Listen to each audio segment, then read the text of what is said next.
नमस्कार मित्रांनो, स्वागत आहे तुम्हा सर्वांचंच आपल्या आजच्या या व्हिडिओमध्ये। आपल्या या व्हिडिओमध्ये आपण जाणून घेणार आहोत थोडं तुझं थोडं माझं या मालिकेच्या आजच्या भागाचे लेटेस्ट त्याचबरोबर इंटरेस्टिंग अपडेट। त्यामुळे पटापट व्हिडिओला लाईक करा, चॅनलला सबस्क्राईब करा आणि बेल आयकॉन आठवणीने प्रेस करा। चला तर मग मित्रांनो, जाणून घेऊया नेमकं आजच्या भागात घडणार तरी काय। तर आजच्या भागात आता जादू आजी ही आणखीन एक परीक्षा घेणार असते मानसीची, ते सुद्धा आता तेजसच्या मनातलं ओळखण्यासाठी। आता नेमकं मानसी तेजसच्या मनातली गोष्ट ओळखणार का की नाही, तुम्हाला काय वाटतं? चला मग मित्रांनो, अंदाज बांधण्यापेक्षा नक्की काय घडलं तेच बघून घेऊयात। पण त्याआधी व्हिडिओला लाईक करा, चॅनलला सबस्क्राईब करा आणि बेल आयकॉन आठवणीने प्रेस करा, जेणेकरून तुम्हाला पुढच्या प्रत्येक व्हिडिओचं नोटिफिकेशन हे पटापट मिळत गेलं पाहिजे। चला तर मग मित्रांनो, वळूया आपल्या आजच्या एपिसोडकडे, म्हणजेच थोडं तुझं थोडं माझंकडे। तर आजच्या भागात आपण असं पाहतो की संपत्तीचं जे मडकं मानसीने दिलेलं असतं गायत्रीला, ते ती आता बाहेर फेकून देत असते, फोडत असते। त्याबरोबर तिकडे आता आई येतात आणि आई ह्या गायत्रीला म्हणत असतात, सुनबाई थांब। त्याबरोबर गायत्री थांबते, तर लगेचच आता आई तिच्या हातातलं ते मडकं घेत म्हणतात की हे बघ, ते मडकं पुजलेलं आहे, उगाच फोडू नकोस, दे इकडे। आणि मग लगेचच आई गायत्रीच्या हातातून ते मडकं घेतात आणि गायत्री तिकडनं निघून जाते। आता मात्र या प्रकाराने मानसी थोडी नाराज झालेली असते। मग मोठ्या बाई या मानसीला म्हणत असतात, तू तुझं काम केलंस ना, मग झालं, या अशा छोट्या मोठ्या गोष्टींसाठी उगाच उदास नाही व्हायचं। बरं, आता मला सांग, संपत्तीचं मडकं तर झालं, पण हे सहकार्याच्या मडक्याचं काय? हे मडकं तू आता कोणाला देणार आहेस? त्याबरोबर मानसी ही ते मडकं हातात घेते आणि जोरजोराने सूरजला हाका मारते। त्याबरोबर लगेचच आता सूरज हा त्या ठिकाणी आलेला असतो। तर मानसी ही सूरजकडे बघत असते। इतक्यात सूरज म्हणतो, मी आता काय केलं? त्याबरोबर लगेचच मानसी ही सूरजकडे जाते आणि मोठ्या बाईंना सांगत असते, मोठ्या बाई, सूरज दादांना मला हे सहकार्याचं मडकं द्यायचं आहे। त्यांच्याच सहकार्यामुळे मी छोटासा का होईना पण व्यवसाय सुरू करू शकले, त्यामुळे मी हे मडकं त्यांना देणार। आता हे ऐकून सगळ्यांनाच बरं वाटतं। मग लगेचच आता ती पुढे येते आणि सूरजच्या हातामध्ये ते मडकं देत म्हणते, सूरज दादा हे घ्या। सूरज ते मडकं हातामध्ये तर घेतो, पण विचारत असतो, मी याचं काय करायचं आत्ता? त्याबरोबर लगेचच आता मोठ्या बाई या सूरजला सांगत असतात, ठेव माझ्या डोक्यावर। त्याबरोबर सगळेजण त्याच्याकडे बघायला लागतात। तर पुढे मोठ्या बाई म्हणत असतात, अरे असं काय करतोस? ही मडकी घेऊन आपल्याला कुलदैवतेला जायचं आहे। आता हे ऐकल्याबरोबर सूरज हा विचारायला लागतो, कुलदैवतेला? आणि मी एकटा? त्याबरोबर लगेचच आता हा प्रश्न विचारल्यावर आई ह्या सूरजला सांगत असतात, अरे असं काय करतोस? एकटा कशाला जाशील? आम्ही सगळे सुद्धा येणार आहोत ना तुझ्याबरोबर। आता हे ऐकल्यावर सूरजला थोडंसं बरं वाटतं, त्याला धीर येतो। घरात वातावरण हे चांगलं खेळीमेळीचं आणि प्रसन्न असतं। त्यावेळेस तेजस म्हणत असतो, चला, म्हणजे आता लकीचॅम्पच्या अर्ध्या परीक्षा तरी पूर्ण होत आल्या, बरोबर ना? आता एक परीक्षा संपली। त्याबरोबर लगेचच पुन्हा एकदा त्या म्हणायला लागतात की अजिबात नाही, अजून पुढे बऱ्याच परीक्षा बाकी आहेत, त्या सगळ्या पार करून हिला ती मडकी मिळवायची आहेत। आणि मग आता त्या ठिकाणं निघून जातात।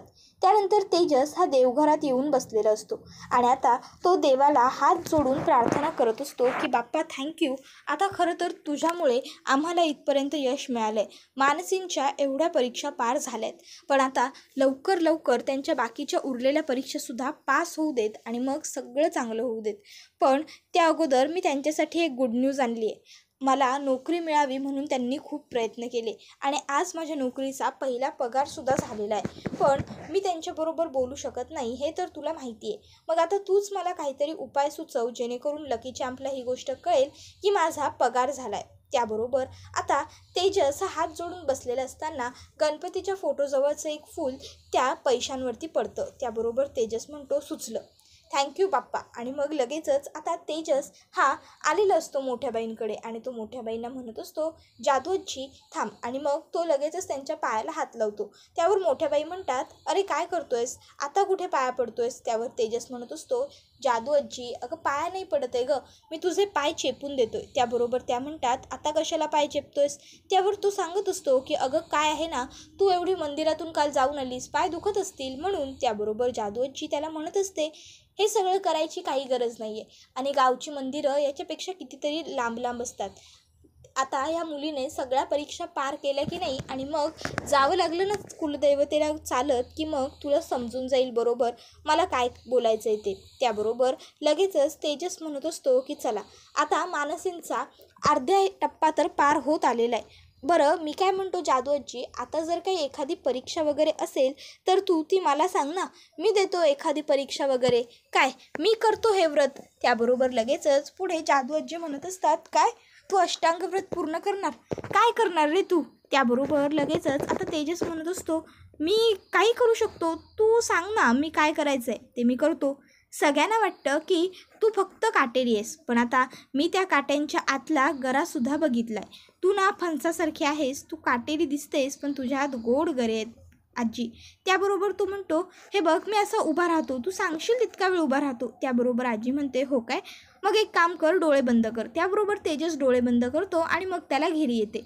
तेजस म्हणत असतो, आजी चिटिंग आहे ही, तुला माहिती आहे डोळे बंद केल्यावर चक्कर येते, म्हणूनच तू मला असं काम करायला सांगितलंस ना. नाही नाही नको, हे कॅन्सल. मग आपण असं करूया, मी ना एक काम करतो, सकाळी ब्रह्ममुहूर्तावर उठतो, स्वच्छ आंघोळ वगैरे करतो आणि मधमाशीच्या पोळ्यातून असा हात घालून मध काढतो. त्याबरोबर आजी म्हणते, ठीक आहे काढ. त्याबरोबर लगेचच तेजस म्हणतो, आजी अगं असं काय करतेस? आत्ताच म्हटलं ना मी तुला की तू फणसासारखी आहेस, तुझ्या हात गोड गरे आहेत म्हणून, मग असं कुठे बोलतेस? नको हे नाही काढता येणार ना मध वगैरे, हे कॅन्सल. एक काम करूया, पैलवान मी कुस्ती करू शकतो, तू कोणालाही आण माझ्या पुढे. त्यावर तो म्हणतो, हो का अगं, पण मी तुझ्याबरोबर कुस्ती लावून द्यायला कोणता पैलवान तयार करू? त्याबरोबर लगेच इकडे तेजस म्हणतो, हां हे बरोबर आहे, माझ्याकडून कोण ना मार खाऊन घेईल, माझी चोर बॉडी आहे गं, दिसत नाही पण आहे. त्यानंतर लगेचच पुढे जादू आजी त्याला सांगते, तुला जे करावं वाटेल ना बायकोसाठी ते कर, फक्त मनावरचं जे ओझं आहे ते हलकं कर आणि कर. त्याबरोबर तेजसला आठवायला लागतं की त्याने मानसीच्या वडिलांकडून पैसे घेतले होते, ते सुद्धा ऑफिसर बनून. आणि हे सगळं आठवल्यावर तेजसच्या चेहऱ्याचा रंग उडतो.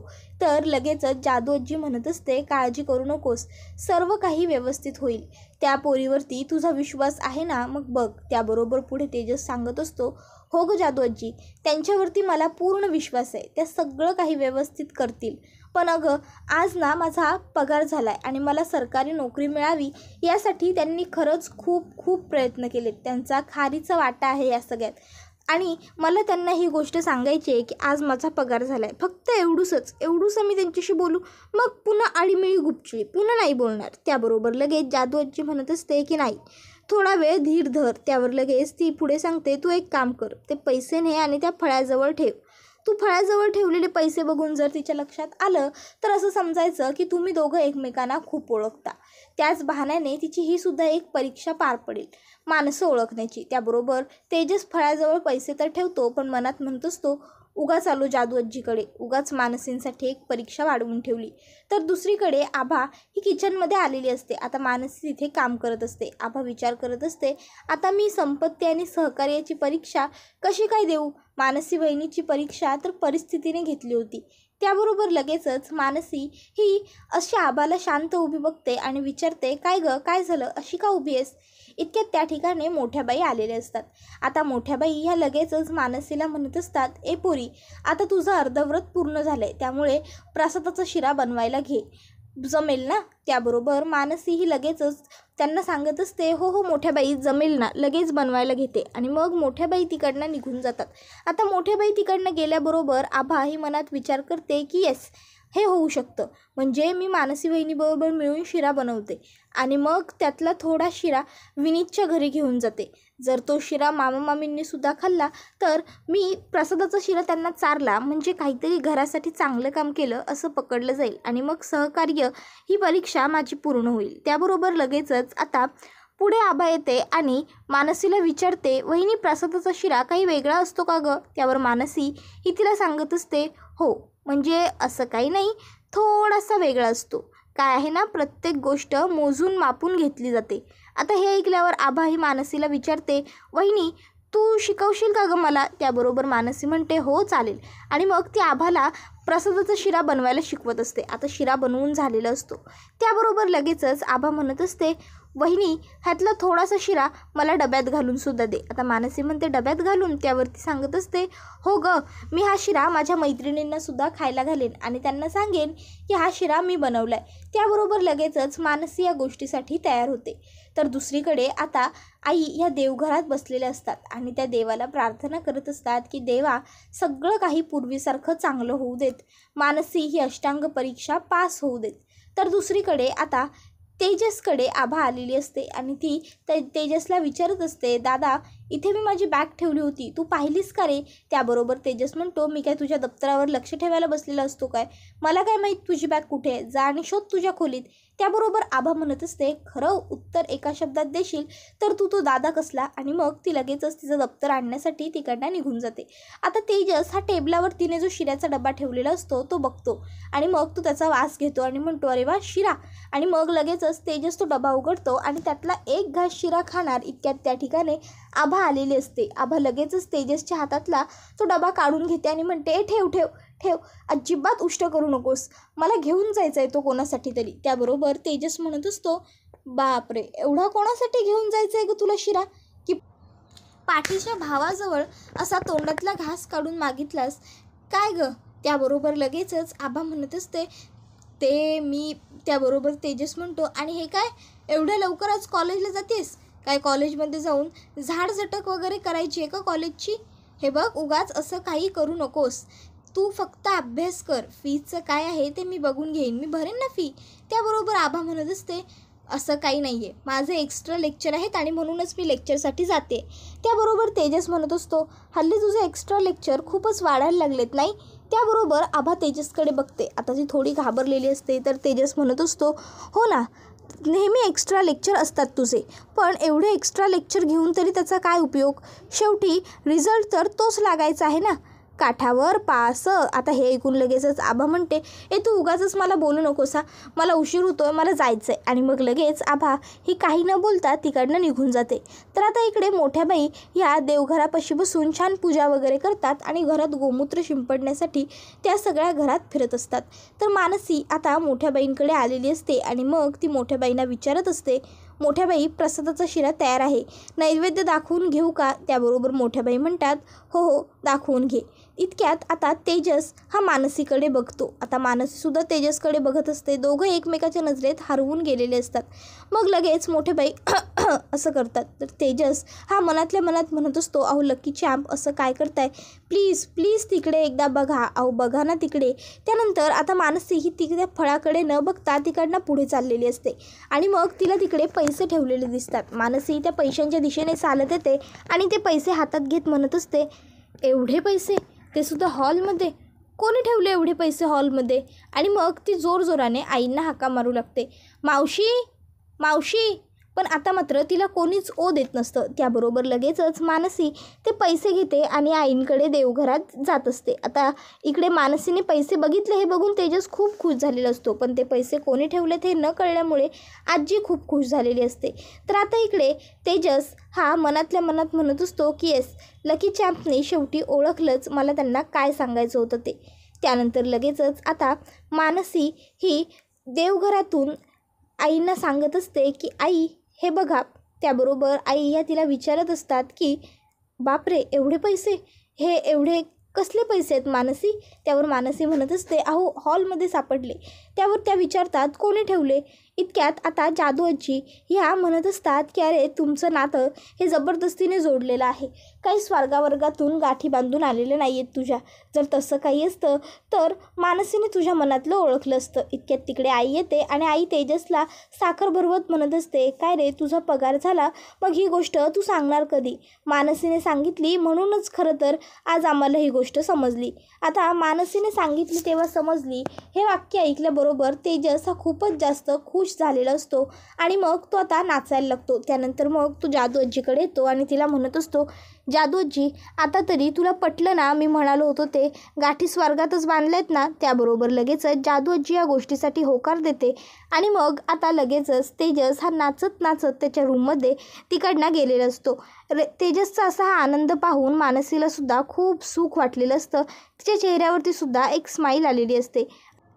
तर आता रूममध्ये आल्यावरती तेजसला जादू आजीचे शब्द आठवायला लागतात की मी मानसीची ही सुद्धा एक परिस्थितीची परीक्षाच घेणार आहे. मला बघायचं आहे तुम्ही दोघं एकमेकाला किती ओळखता ते, तुम्ही दोघं एकमेकासाठी किती परफेक्ट आहात. मग आता तेजस विचार करतो की माझं नेमकं काय चाललं आहे, लकी चॅम्पने बरोबर माझ्या मनातलं ओळखलं म्हणून मला एवढा आनंद का झाला आहे. तर दुसरीकडे आता इकडे आभा ही आलेली असते विनीतच्या घरी प्रसादाचा शिरा घेऊन. तर विनीत हा आबाला म्हणत असतो, आबा तू जा इकडनं पहिली, अगं आई येण्याची वेळ झाली आहे. जर आई इकडे आली आणि तिने तुला इथे बघितलं ना तर तिला खरंच खूप मोठा धक्का बसेल. तू चल बरं, जा इकडनं. आता आभाचा हात विनीतने पकडलेला असतो. इतक्यात त्या ठिकाणी मानसी आलेली असते. आता मानसीला समोर हे असं दारात बघून आभा ही खूप जास्त घाबरलेली असते. तर विनीतसुद्धा खूप घाबरतो आणि लगेचच तिचा हात सोडून देतो. त्याबरोबर आता मी माझ्या मैत्रिणींसाठी शिरा घेऊन जाणार आहे हे ऐकलेली मानसी आता त्या हातांमध्ये